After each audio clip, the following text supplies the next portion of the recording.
Surahs and ayat used in 17th part, Ajzaa, Al-Anbiya and Al-Hajj.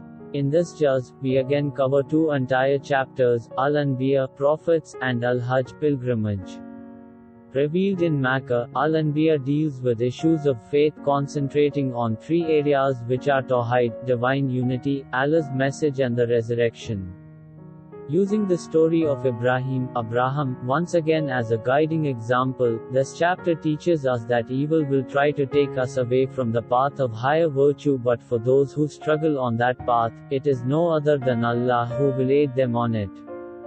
The reader's attention is drawn to the unity of laws that govern Allah's creation, which in turn is evidence of Allah's oneness. The unity of the message and faith is further reflected in the lives of all the prophets.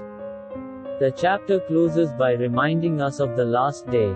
In the following chapter, we learn more about Tawhid, the resurrection, repudiating pagan beliefs and the signs of Allah in His creation. The believers are instructed to fight in the way of Allah if it is truth we are defending.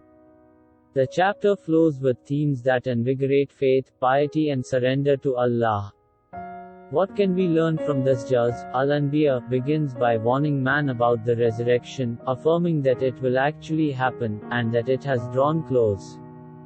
Have you prepared for it? Tawhid is established and evidenced using rational and empirical arguments. The story of Ibrahim breaking the idols, this is great lesson in tawakkul, having trust in Allah. The chapter ends by making a call to Tawhid. Al-Hajj begins by planting the fear of the last day into the hearts of men, and warning them against following Satan. Allah refutes those who reject the resurrection by drawing their attention to the very creation of man, and the revival of the earth after its death, the story of how the Hajj was made obligatory on Ibrahim, and some of its obligations and recommendations. The Muhajirin, companions who migrated from Makkah, are given permission to fight oppression having been driven away from their homes. The parable of the fly. The chapter ends by making a call to jihad, and reminding us to hold fast to Allah.